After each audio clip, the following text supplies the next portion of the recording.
관계상 또 여러분들 모두들 함께 볼 때문에 제가 몇 분만 소개를 드리겠습니다. 먼저 제일 중요하신 분이 우리 서희 장군의 손주며느리께서 여기 오셨습니다. 일어나십시오. 손주며느리 가족들, 따님들이 오셨는데 흥정각에 하시다가 지금 한국에 귀화를 오셔가지고 지금 서울 중구 중림동에 살고 계십니다. 저는 대구 방문해서 서희 장군 초상화도 받고 그랬는데 어쨌든 그 가족들이 원거를 오셨습니다. 너무 고맙습니다. 박수.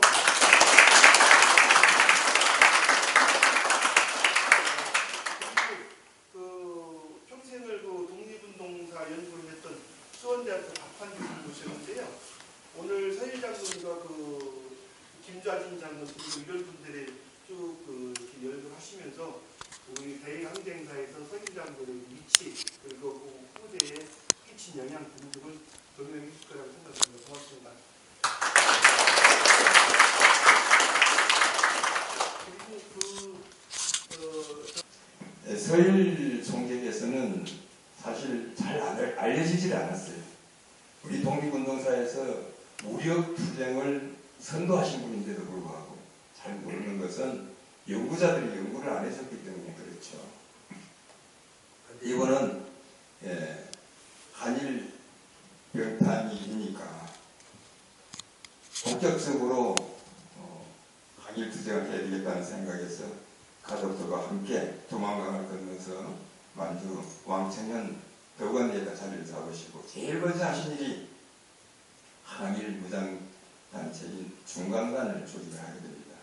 그게 이제 대종교인들, 주로 대종교인들하고 두만강을 건너는 의병들, 이런 분들을 이제 모아서 중강단을 조직을 했습니다. 그러면서 한 10년 동안 4,100명 이상의 강력한 군대를 만들어야 되겠다.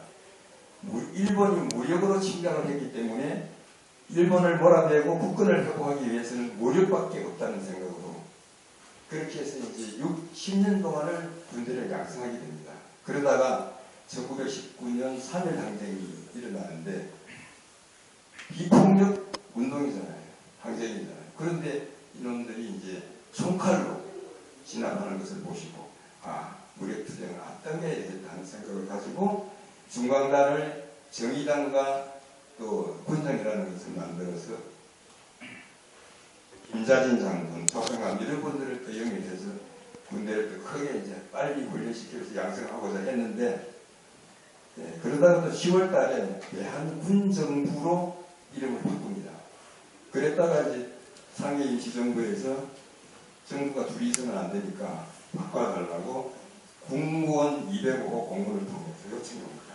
그래서 그건 이제 수비 끝에 그렇게 이름을 바꾸기로 대한군정서로 바꾸기로 하고 그게 이제 대한민국 임시정부의 통제를 받도록 그렇게 된 거죠.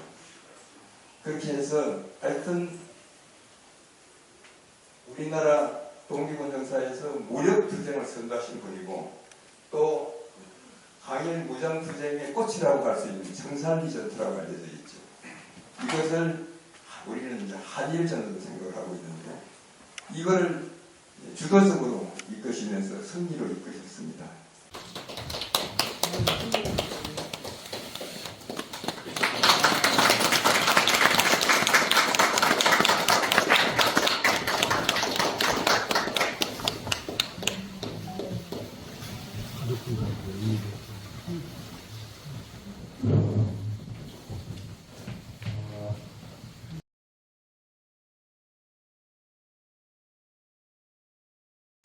네, 네. 네, 반갑습니다. 다시 한번 인사드리겠습니다. 박한입니다.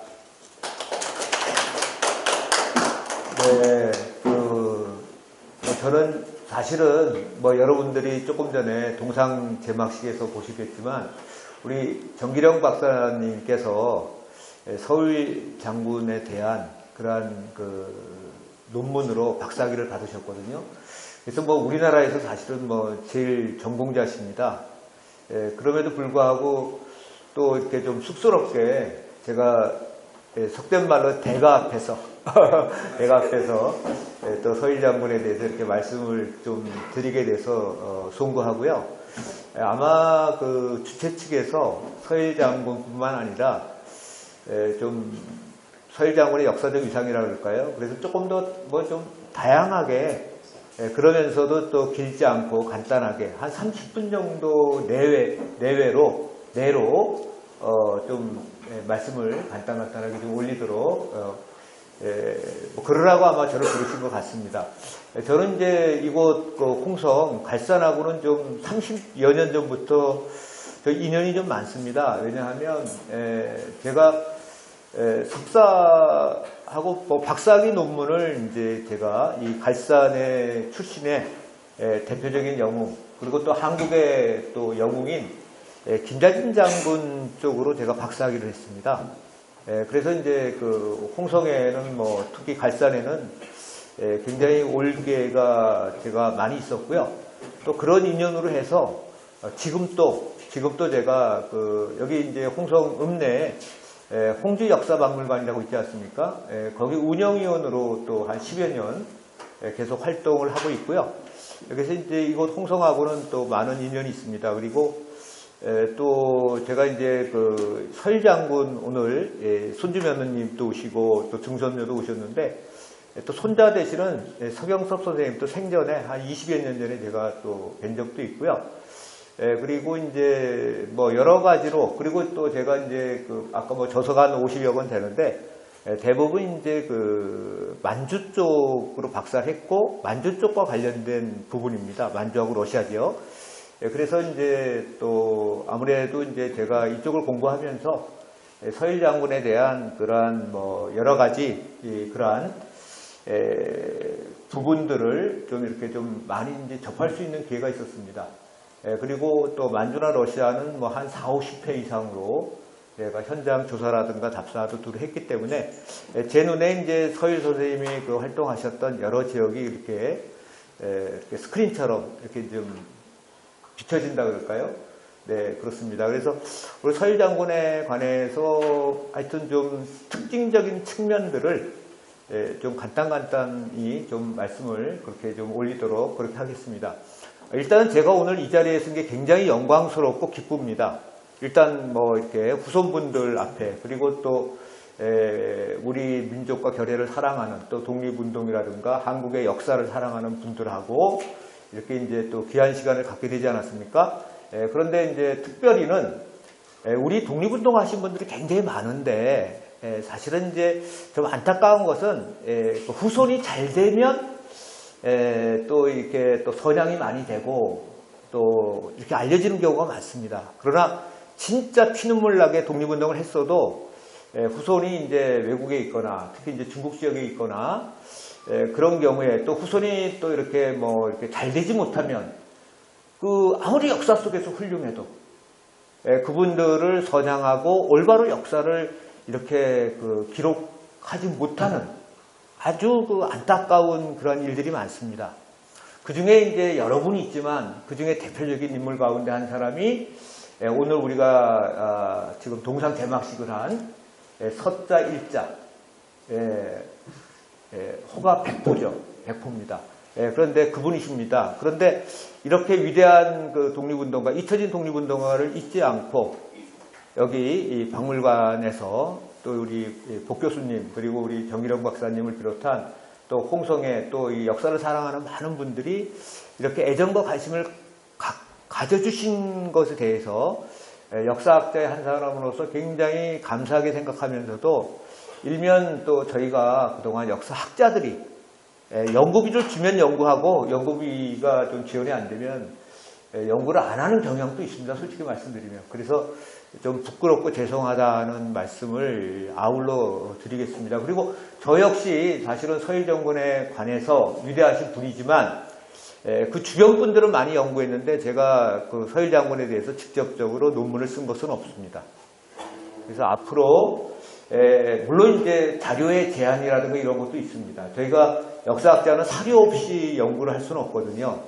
그런데 이제 서일 장군 같은 경우는 그 중요성에 비해서 사료가 좀 적고 또 그 사료가 체계적으로 지금 정리가 되어 있지 못합니다. 그래서 앞으로 서일 장군이 조금 더 이제 연구가 되기 위해서는 동상제막과 더불어서 기초적인 자료를 수집해서 지금 연구 성과는 나와 있습니다만은 서일 장군이 활동한 지역은 사실은 이제 출생지가 함경북도 경원입니다. 경원이라는 데는요 바로 두만강 앞입니다. 제가 경원은 가보지 못했지만 저는 이제 북한 지역은 한 5번 정도 제가 답사를 했습니다. 근데 이제 러시아 쪽에서 이렇게 바라볼 수 있고 이런 지역입니다. 그래서 저는 아까 말씀드렸지만 만주 러시아를 한 40~50회 이상 답사한 사람이기 때문에 이 경원이라는 지역이 함경도에서도 북쪽 중에 북쪽이고 그리고 이제 또 거기서 이제 출생을 하셨고 1881년에 또 거기에 이제 함경북도 경원인데 이분이 활동을 어디서 하셨냐면은 만주로 가서 연변조선족 자치주가 있지 않습니까? 거기 중심 도시가 연길이고 연길인데 저희가 이제 비행기를 인천에서 타면 연길로 갑니다. 연길로 가는데 연길에서 두만강 쪽으로가 이제 화룡현이고요.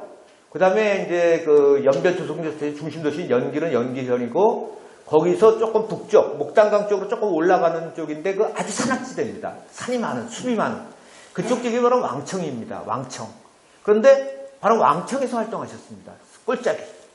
그리고 이분이 이제 또 어디서 활동하셨냐면은 1921년 6월에 자유시참변이라고 러시아의 북쪽인데 또 그쪽에서 또 활동하시다가 그 다음에 이제 그 왕청현하고 러시아의 중간지대가 밀산이라는 데거든요. 밀산이라는 데인데 거기서 마지막에 21년 9월 달에 순국하셨는데 그쪽 지역도 꼴짝이 중에 꼴짝입니다.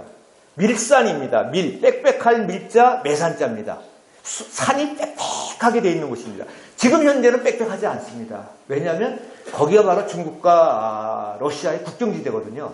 국경지대에는 스파이들이 있을까봐 지금 중국 쪽에서도 그렇고 러시아 쪽에서도 그렇고 나무를 다 베버렸습니다. 지금은. 옛날에는 그렇기 때문에 거기 마적이 있었고 그 마적에 의해서 많은 동지들이 죽고 그래서 애통하에서 또 서일 장군께서 이제 자결하신 곳이죠. 그래서 바로 이분이 활동한 지역이 꼴짝이 왕청, 밀산, 러시아 꼴짝이 이쪽 지역이기 때문에 그 지금 스보보드니 자유시라는 데는요. 하얼빈에서 기차 타고 8시간, 9시간 가면은 흑하라는 데가 나오거든요. 흑하라는 강이 흐르고 그 강 건너가 바로 이제 스보보드니라는 거는 이제 스보보드니가 러시아 말로는 이제 자유라는 뜻입니다. 그래서 자유시. 그쪽 지역 꼴짝에서 활성했기 때문에 사실은 이제 그 서일 장군에 대한 자료가 중국과 러시아 지역에 펼쳐져 있고 또 일본 측 정보 기록 외에는 별 자료를 저희가 발굴을 못하고 있습니다. 그러나 중국이라든가 중국의 당한관이라고 그러거든요. 중국의 자료실을, 문서보관소를 당한관이라든가 러시아의 문서보관소는 아르히브라고 그럽니다.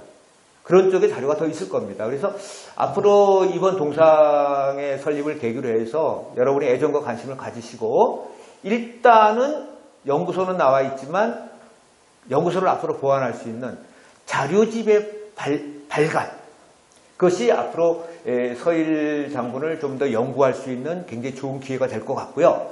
이분이 서일 장군이 1962년에 이제 독립장이라는 포상을 받았습니다. 우리 정부로부터. 이 독립장은 어떤 훈장이냐면요. 훈장 중에 우리나라에서 제일 높은 훈장이 대한민국장입니다. 그 다음에 대통령장, 그 다음에 이제 독립장, 그 다음에 이제 애국장, 애족장, 뭐 이렇게 건국포장, 대통령표창 이렇게 나가거든요.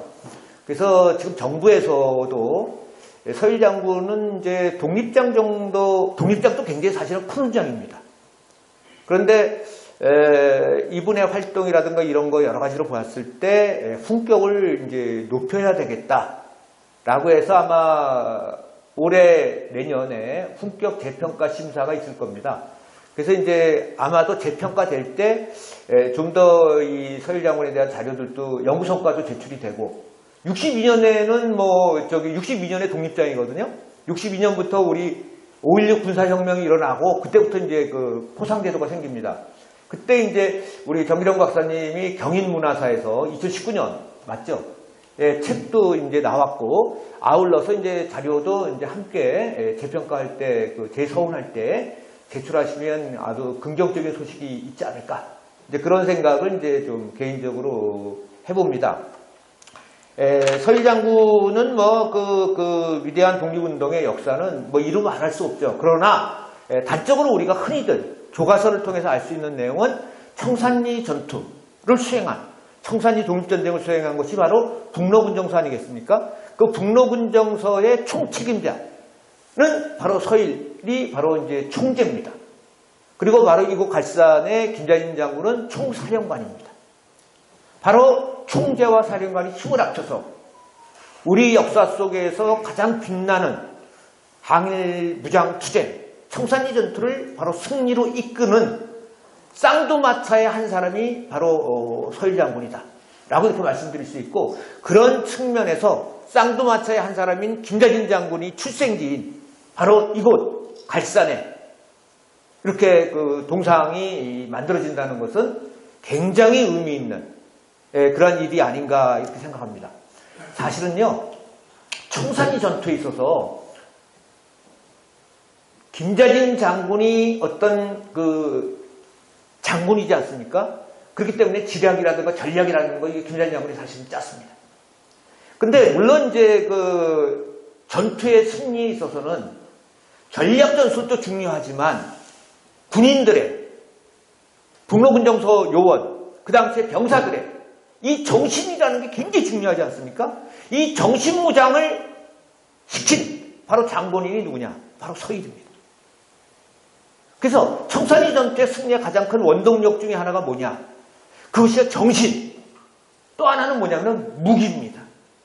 그런데요, 사실은 그 무기를 그 당시에 그러니까 체코 군대가요, 그 당시 블라디보스톡에 와 있었습니다. 블라디보스톡. 체코는 원래 오스트리아 헝가리 제국의 식민지였거든요. 식민지였는데 이 체코 군대가 어디까지 이동을 하게 됐냐면 블라디보스톡까지 이동을 하게 됩니다. 유럽 전선으로 체코 군대가 이동을 하게 되면, 유럽 전선, 원래는 이제 이 체코 군대가 그 러시아 이제 그 1차 세계대전 때 러시아 쪽의 편에 서서 이제 이렇게 활동을 했었는데요. 이 군대가 만약에 그쪽에서 이제 활동을 하게 되면 잘못하면은 이제 그 좀 위험성이 있다. 그래가지고 러시아 혁명 이후에 블라디보스톡 쪽으로 해서 인도로 해서 체코로 돌아가게 되거든요. 그래서 체코 군대 사람들이 자기가 오스트리아 헝가리 제국에서 식민지 지배를 받았잖아요. 근데 조선 사람들이 일본 제국주의 하에서 투쟁하고 있거든요. 그러니까 이 독립운동을 하고 있는데 자기네가 비슷한 처지다. 그래가지고 자기네가 갖고 있던 총들 있죠. 그걸 헐값에 우리 조선 사람들한테 많이 팔았어요. 그래서 우리 독립군들이 너도 나도 거기 가가지고 무기를 구입하려고 합니다. 근데 서일이 그 당시에 어디 있었냐면 왕청현 덕원리 그쪽에 계셨거든요. 그쪽에 북로군정도 사관학교가 있었습니다. 그런데 이 사람들이 처음에는 무기가 없어요. 목총으로 훈련을 받았습니다. 근데 전투를 하려면 무기가 필요하잖아요. 그래서 수많은 국내라든가 만주에 있는 많은 동포들이 돈을 냈습니다. 근데 돈을 내는데 김자진 장군 말을 안 들어요, 사람들이. 돈을 안 내요. 왜냐하면 바로 왕청현이라든가 연길이라든가 이게 우리가 좀 두만강 건너는 북간도라고 그러거든요. 이쪽 지역 사람들이 대부분 어디 사람이냐면은 함경도 사람이에요. 함경도. 그런데 바로 백보 서일 선생이 함경 북도 경원 사람이잖아요. 김자진 장군 홍속 사람인데 홍속 사람 거기 몇 없어요. 그러니까 충청 사람 몇 없어요. 말 안 들어요. 일반 동포들 돈 안 내요. 그런데 그리고 서일을 따르는 집단이 있지 않습니까? 많은 사람들. 그러니까 함경도 사람들이거든요. 지금 현재도요. 염전조선족 자치주의 표준어는 함경도 말입니다. 그랬음동 아했음동 그랬집이 아해집이 이게 표준어입니다. 지금 함경도 사람들입니다. 압록강 건너는 평안도 사람, 두만강 건너는 주로 함경도 사람. 근데 함경도 사람들이 거기 다 가 있거든요. 그러니까 서일 선생의 말이 맥히는 거예요. 그러니까 그 사람들이 분자금 냈어요. 돈 냈어요. 그 돈을 가지고 서일 장군이 노야랑을 넘어서 어디를 갔냐? 블라디보스톡 갔습니다. 그것이 바로 진중일지라고 하는 북로군정서 일지가 있습니다. 거기에 서일이 러시아 갔다는 기록이 계속해서 나옵니다. 근데 그때 무기가 굉장히 무겁습니다. 그런데 그때 무기가 뭐냐면 그 당시 소총은 뭐냐면 모신나강 소총입니다. 이 총이 굉장히 크고 길어요. 사실은 한국전쟁 때도 북한군이 모신나강 소총을 사용했습니다. 그 총을 거기 가서 돈을 함경도 사람 모아가지고 노예령이요. 노예령 고개가요. 제가 거기 자동차 타고 지프차 타고 넘어갔습니다. 고개가요 72고개입니다. 넘어가면 동령, 그 3차구 뭐 이런데 그 넘어가요. 러시아로 가요. 제가 만주 러시아 한 50회 이상 답사했다고 그랬죠. 거기 넘어갔는데 죽는 줄 알았어요. 제가 차 타고 넘어가는데도 거기를 서일 장군이 운반 그 총을 이제 그 메고 넘어와야 되잖아요. 운반대를 데리고 돌을 가지고 브라디보스토크 주공업으로 갑니다. 그리고 가서 무기를 갖고 해가지고 올라와가지고 청산리 전투 때 우리가 사용한 무기가 뭐냐면은 모신 나강 소총하고요. 기관총은 막신 기관총이에요. 막신. 따라락 나가는 거예요. 따발총. 막신 기관총입니다. 그 기관총을 구입해온 사람이 누구냐면은 책임자가 바로 서일입니다. 그래서 바로 청산리 전투는 김대중 장군의 전략과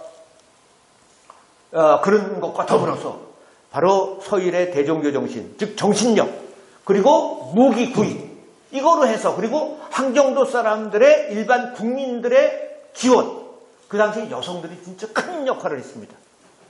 여성들이 진짜 우리 행주치마, 행주산성 이야기하지 않습니까? 권율 장군. 그때 그 주먹밥 있죠? 몇 날 며칠을 전투합니다. 청산리 전투라는 거는 청산리 한 지역에서만 한 게 아닙니다. 뭐 백운병 전투라든가 뭐 갑산전 정도, 어량전 여러 전투가 있거든요. 그때 밤새도록 전투하거든요. 그때 먹어야 될 거 아닙니까? 그걸 진짜 행주치마에다 주먹밥, 소금 쳐가지고 그걸 날라준 분들이 거기에 동포들입니다. 그리고 그 일반 민들의 주역, 연결고리 역할을 한 사람이 누구냐? 바로 서일입니다. 그래서 청산리 전투에 있어서도 김대중 정권과 더불어서 서일이 하는 역할, 각각의 장점이 있는 거죠. 그 장점을 최대한으로 살려서 승리로 이끌었다라고 이렇게 말씀드릴 수 있습니다. 특히 서일은요, 원래 경원 출신인데, 경원은요, 함경도 이쪽 지역 있죠? 거기 옛날에 여진족이 살던 동네예요, 사실은. 우리 조선 사람이 살던 동네가 아니고. 예? 그쪽 지역으로 간 사람들은요, 원래 어떤 사람들이냐면 유배 간 사람들이 많아요. 똑똑한 사람. 그래서 그 유배 간 사람들 가운데 학자들이 많습니다. 선비들이. 그 선비들한테 배운 사람이에요.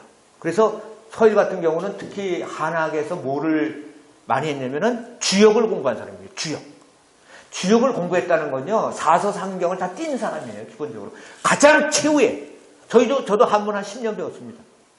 예, 사서, 논어맹자 대학 중용. 이거는 기본이고, 시경, 서경, 그 다음에 하나가 역경인 바로 저거죠. 주역이죠. 주역은 한문에 돼. 근데 서일은 바로 주역에 능했다라고 이야기가 되고 있습니다. 그 정도로 한학 실력이 뛰어난데, 그리고 이분은요, 한일 사범학교를 나왔습니다. 그래서 참 대단한 거는요, 사실은 이제 서일이 지금으로 이야기하면, 우리 이제 아까 여기 홍성의 그 교육장님이 큰 역할을 하셨다고 제가 말씀을 드렸는데, 바로 지금 여기도 초등학교 아닙니까? 초등학교를 지금 적어놓는데, 초등학교 선생님이었어요. 초등학교. 항정도에서 초등학교 선생님으로서 활동하시다가 만주벌로 망명을 하셔서 1910년대에 만주에서 왕청년이라든가 여러 군데서 그렇게 항일 투쟁을 하셨던 분이죠. 즉 주역이라든가 한학에 능하셨던 분이시었기 때문에, 그리고 교육자예요. 교육자셨고, 그리고 한학에 능하셨고, 그렇기 때문에 대종교 교리를 체계화하는 데 큰 역할을 했습니다. 대종교를 만든 사람은 바로 나인영, 나철이라는 사람이거든요. 전남 벌교 사람이에요. 예? 금곡부락 사람인데, 이분은 1915년 우리 일본 사람들이, 우리 대종교는 이건 민족 종교고 일본은 대와 혼이라는 게 있잖아요. 우리는 당군 정신을 강조해요. 일본에 대항해서 우리 조선민족은 당군 정신을 갖고 있다. 그래서 끝까지 투쟁하려고 하는데 대종교, 이거 민족 종교에서 없애버려요. 법률적으로. 그래서 황해도 9월선에 들어가가지고 자결합니다. 나철이. 그리고서 바로 김교훈이 맞죠. 김교훈이라는 사람은 상당히 유식한 사람입니다. 대표적으로. 백과사전도 만든 사람이에요. 증언문헌비고라고. 그런데 이분이 그러다 보니까 최남선이라든가 이런 스승이거든요. 김교훈. 이 사람은 한국사에 굉장히 능해요. 그래서 한국의 역사 속에서 당군을 체계화하고 역사를 체계화한 사람이 누구냐? 바로 김교훈이에요. 이것을 당군 사상을 종교적으로 하나의 이론적으로 체계화한 사람이 누구냐? 바로 주역에 능했던 바로 서일이다라고 말씀드릴 수 있습니다.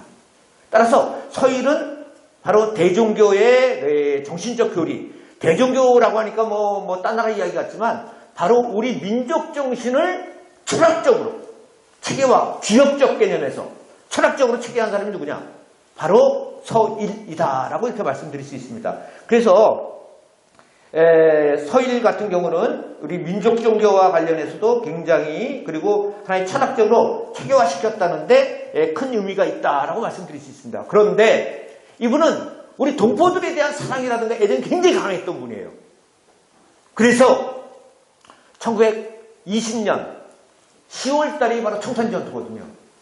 그런데 청산이 1920년 6월은 봉오동 전투입니다. 10월에 청산 전투예요. 그때 우리가 이제 일본 사람들을 무참하게 그러니까 적대를 했죠. 그러니까 일본 애들이요. 이 청산 지역을 일대로 해가지고 만주 지역에 살고 있는 우리 동포들을요. 크게는 독가스까지 사용했습니다. 또는 칼 있잖아요. 단두대. 그런 사람 죽였습니다. 무참하게 이거 보복전이에요. 우리가 많이 죽었으니까 너희도 죽어봐라. 그러니까 이렇게 현장에 있다가는 만주에서 더 독립투쟁했다가는 큰일 나겠다. 그래서 러시아로 넘어갔어요. 러시아로 넘어간 이유는 러시아 쪽에서 우리를 도와주겠다. 무기를 제공해주겠다. 군복을 제공해주겠다. 그러니까 자유시로 와라. 그래서 서일 같은 경우도 자유시까지 갔습니다. 그런데 거기서 안타깝게도 우리 독립군 간에 마찰이 있었습니다. 그래서 서일은 중국과 러시아의 국경지대가 바로 거기 이제 크게 보는 큰개호, 러시아에서는 한가오라고 합니다. 근데 그리고 산이 빽빽하게 우거져 있는 그 밀산이라는 지역으로 이동을 합니다. 거기서 독립운동 계획을 짰습니다. 부하들하고 같이. 그런데 그쪽 지역에요. 산이 우거져 있다고 그랬죠. 그리고 그쪽 지역에 뭐가 많이 생산이 되냐면 사실은 아편이 생산이 많이 돼요. 양귀비가. 그쪽이 대표적으로 생산이 많이 되는 지역입니다. 그러니까 그쪽은 항상 마적이 많이 나타나는 지역입니다. 여러분 마적 들어보셨죠? 그러나 그 마적은요 상당히 만주 전체의 마적입니다. 그리고 만주를 지배했던 장장님, 장항량 정권이 있었는데 그 사람들도 원래는 마적 출신들입니다. 그래서 우리 독립군이 갖고 있는 줄 알고 습격을 한 거예요. 근데 동지들 그 흥개호 지금은요 거기가요 크게 흥개호라는 호수가 있거든요. 그러니까 너무나 아름답고 이뻐.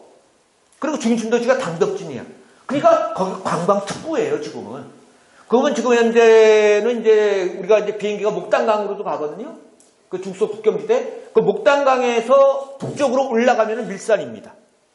거기서 오른쪽으로 길을 계속 가면은 러시아의 또그라니 치나야. 러시아 국경지대입니다.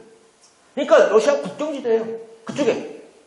그쪽에 마족들이 많고 그쪽에서 독립운동을 재개할 계획을 세울 때 안타깝게도 그 마적들에 의해서 많은 동지들이 희생이 됩니다. 그때 동지들이 서일은 빼돌렸습니다. 그 서일 장군 같은 경우는 산 정석으로 올라갔어요. 근데 보니까 마을이 불타고 동지들 다 죽고 그러니까 이렇게 안타깝게 젊은 동지들이 죽는데 내가 더 살아서 뭐 하겠느냐. 그러니까 동지들의 어떤 희생과 관련해서 너무너무나 가슴이 아팠던 거예요. 그래서 이것은 결국은 나의 책임이다. 라고 해서 서일이 거기서 자진을 합니다. 그것이 바로 1921년 9월 28일입니다. 그래서 너무 나이가요 1881년생입니다. 근데 1921년이니까 우리 나이로 하면 만 40세. 지금 생각하면 40, 여기 40 안 된 분들이 얼마, 다 40 이하신 것 같네요. 우리가 젊어 보이시대요, 됩니다. 예? 근데 나이 40에 그렇게 21년 9월 달에 만주벌판에서, 아까 우리 정기영 박사님이 이야기했지만, 또 우리 복 교수님도 말씀하시지만, 만주는요, 9월달, 10월 가까이 추워요. 예? 밀산만 하더라도 북쪽입니다. 만주에서도, 그러니까 목단강이라는 데가 있는데, 목단강보다 더 북쪽이에요. 목단강 원로부터 춥다고 해서 개장수가 유명하다고 옛날부터 이야기가 있을 정도로 아주 추운 지역입니다. 근데 그런 지역에서 안타깝게 이제 순국을 하셨죠. 그래서 나이 40세, 지금은 청년입니다. 사실 청장년인데, 그렇게 그 조국의 독립운동을 위해서 투쟁하셨던 분이고, 그래서 많은 우리 그 독립운동가, 독립군들에게 또 깊은 감명을 주셨고, 또 러시아 지역까지 손수 그 험한 산을 넘어서 무기 구입을 직접 했고, 또 교육자로서의 정신적 또는 대종교 지도자로서, 민족 지도자로서 체계적인 그러한 활동을 했던 그 서일 대종사, 이분은 결국 이제 안타깝게 이제 순국을 하셨는데, 그 서일 장군의 그런 안타까움은 그 당시 모든 동포들의 그런 어떤 그 아픔이었고요. 그래서 이제 그 대종교 쪽에서 그 당시 이제 왕청현 쪽에서 조금 내려오면은 연길이 있고, 연길 옆에가 백두산으로 가는 기레가 바로 이제 화룡현 청파오거든요. 그래서 원래는 서일은 저쪽에 밀산에 묻혔습니다. 밀산하고 백두산은 멉니다. 먼데 그때 이제 나철 대종사가 돌아가셨고, 그래서 나철의 묘소를 쓰고, 그 다음에 김경원 그 이대교주도 돌아가셨습니다. 그래서 그분 묘소를 또 옆에다 쓰고, 그리고 그 동지들과 함께 백두산이 멀리 바라보이는 백두산 기슭 청파오 이쪽에 서일 어른을 모셔야 되겠다. 그래서 밀산에서 서일로 묘소를 이장을 했습니다. 그러면서 그 나철과 김경원과 서일, 이 삼종사라고 합니다. 이 삼종사의 그 정치를 바로 계승 발전시켜야 되겠다. 그래서 그 묘소를 바라보면서 수많은 독립군들이 어려운 가운데서도 끊임없이 그 항일 투쟁을 계속 전개했다라고 이렇게 말씀드릴 수 있습니다. 사실 만주 지역에 우리가 위대한 독립운동가를 이야기하면 주로 김자진, 홍범도만을 이야기하는 경우가 많습니다. 그러나 실질적으로 수많은 잊혀진 그러한 독립운동가들이 만주벌에서 또 활동을 하셨기 때문에 오늘날 대한민국이 있는 것이 아닌가 이렇게 생각합니다. 제가 좀 짧은 시간에 압축적으로 좀 말씀을 드리느라고 좀 부족한 점도 있었던 것 같습니다만은 제 강의 이 정도로 간단하게 좀 마치고요. 혹시라도 질문이 있으신 분이 있으면 질문하시면 제가 간단하게 대답을 올리도록 하겠습니다. 네, 감사합니다. 네, 혹시 뭐